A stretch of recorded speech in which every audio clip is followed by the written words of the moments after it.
Wala naman maayos. akong reklamo eh. At Sa akin lang, Gawang rason mo na lang yan eh. Dahil nung mga panahon na yan, di pa ako marunong sa mga hindi nga pakikipag-away. marunong Oy, yan. alam mo, Bon, excuse me ha, nabanggit ko na yan noon, kung mabanggit nyo, nabanggit ko na yan na si Bon, meron niyang nasabi sa akin na hindi ko gusto. Before pa itong issue na to, kahit itanong mo na, banggit ko yan sa live ni PH at sa live ni Nani. Na kaninong channel ba siya nung time na nadinig mo yung Na kay Anino. Kay Anino yan, kay Anino. Anino. So, sila. Magkakasama sila kay Anino noon. Yes. That time kaaway ni pwede Anino si Jen Keller. Yes, pwede siguro na nakalimutan na niya dahil wala sa isip niya, pero ako mismo ang sinabihan mo, kaya hindi ko makalimutan. Kasi hindi ako nakikialam, no, Miss Jen Keller. Kumari lang, tapos na yan. Sinabi naman ni Haring Bonfan. Alam mo, Mr. Ilagan, madali akong, okay, pwede natin Salamat. kalimutan yun. Salamat. Nakalimutan ko na yun, wala na sa akin yun, Bon. Ang sinasabi ko lang ngayon, Bon, sana maintindihan mo rin kung bakit ganun ang reaksyon ko. Alam mo yun, dahil ganyan din ang feeling ko noon sa'yo. Yun lang ang ini-explain ko, hindi para makipag-away sa'yo. Okay, yung, Jane. alam mo yung feeling. Okay, naintindihan ka namin ngayon. Pero sa susunod, na nang insulto kayo ng mga kasama mo dyan sa channel ni Shala, wala kang magagawa kapag kami ang nag-rebut sa inyo. Sa ngayon, tapusin natin tong gulo na to dahil hindi namin kayo pinakikialaman, never namin kayo nabanggit. Kanina nga, in fact, pinagtatanggol pa kayo ni Mike laban dito sa grupo nila DJ Puet, Big Bobo, yes, Celia, dahil iniinsulto nila si Shala. Alam mo, Jane, nakaibigan namin si Shala matagal na. Malapit yan sa puso ko. Kaya sana, tama na. Okay. Yung ginawang pang-iinsulto ni Hanso, wag nyo nang sausawan. Okay. Kung gusto ni Hanso at ni Ijot na mag-drop ng name doon, kami ang magre-rebat doon. Okay. Pero kung yun nga ang sinasabi ko, yung bunganga ko JTN, kontrolado ko.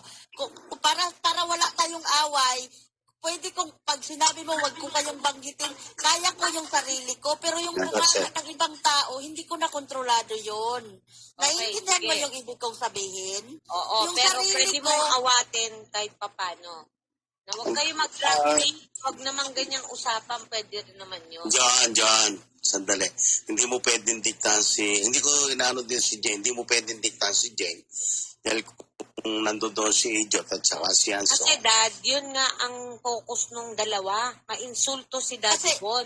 Nag-uumpisa sinabi naman ni sinabi ni Jane na hindi siya na magbabanggit ng bahala si Hanso. Pero yung ibang tao, JTN, hindi ko kontrolado yun. Kasi ganito, JTN nung si Kuya Freddy umakyat doon, wala akong sinasabi. Kung anong sasabihin ng ibang tao, hindi ko inaawat. Hindi ko inaawat. Kahit ako, para sa akin, na-offend ako nung umakyat sa... Saka tandaan mo, Jane Keller. Hindi ko inawat si Kuya Freddy. Talagang ayaw niyong kalaban. Jane Keller, hindi kanila kalaban dito. Hindi kanila kalaban. kalaban. Ayaw niyong kalaban ng isang channel, pigilan niyo yung pagbabasa ng nakaka-insulto sa mga dami na kalaban namin.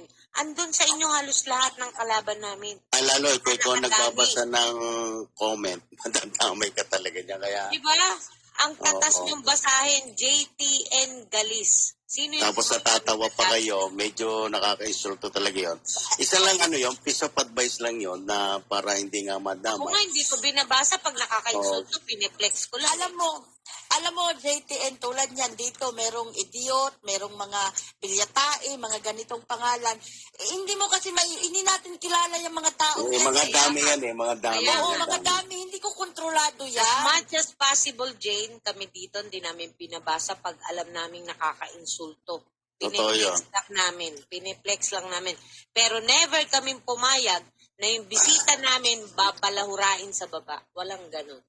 Kasi, alam mo, JTN, sa una-una hindi ko channel yan. Kayo yan Iba yung ibang tao. At saka, ibigay natin na sample yan. Nung umakyat si Kuya Freddy, tagain nyo yan. Nung umakyat pa si Kuya Freddy, hindi ko siya inawat na kung ano, maraming against sa kanya sa comment section. Wala, Kaya hindi, naman ni pwede ko Kuya makokontrol Freddy, yun. Yun Kaya na nga. naman ni Kuya Freddy. Hindi yun ang Kaya point. nga, JTN, ang sa hindi akin yun ang lang, point Jane, ko. wag Hindi ko, yung hindi ko, mag-umpisa ng gulo. Yun ang sa akin. kaya nga, Wag ay, mo- hindi, wag yung point mo- ko dito, hindi, Huwag nyo hindi kami yung, i-provoke. Huwag nyo kami i-provoke. Madaling pumasok sa gulo. kung provoke yan sa inyo, wala akong magagawa. Hindi yan ang intention ko. Jane, dinig na dinig namin yung pangiinsulto nyo kay Daddy Bonpan. At nakikitawa ka doon. Huwag mo i-deny yan. Natawa ako eh. Yun ang Kaya ibig ko nga. sabihin. Hindi mo makukontrol ang mga tao, lalong-lalo na yun dyan. Maraming tao Pero, dito galing sa kabila. Nakikiayon ka pa doon sa dalawang nambubuli kay Daddy Ikaw ang host doon. Kitang-kita Ako ang host na masayang-masaya ka sa Natawa ako, binabanggit. yes. Aaminin Ako. ko, natawa ako. Ngayon, ginawa niyong parang bata, hindi naman ako masyadong nakakatawa dyan, kundi ang ginawa niyong pinagtatawanan dito, kung paiiralin niyo ang utak niyo, itong si Hanso, ginawa niyong bata ito. Inuto-uto niyo. Oh, yan ang para sa'yo. Kasi kanya-kanya lang naman yan kung ano ang takbo ng LS nyo dito. Iba rin sa LS ng iba. Hindi Alam naman nyo kasi, pare-pareho Jane, yun. mortal enemy namin si Idiot. Nasa channel nyo. Lahat. Kung mapapansin mo, Jane, lahat ng pangiinsulto ginawa niya sa amin sa channel nyo. Pati ako, doon niya kinakaladkad yung mayoma, galis, na pangiinsulto sa akin. Alam mo, si Mike, nagpunta doon si Mike. Hindi, inayos naman sa wala na, hindi siya inano ni Shala, pero yung mga tao sa baba, siyempre hindi mo na makukontrol kung anong comment Hindi ko pinakikialaman yung mga sinakitan mga pa nga siya dami. doon eh. Oh, Ang kaya sinasabi nga, ko yung bisita nyo. oo.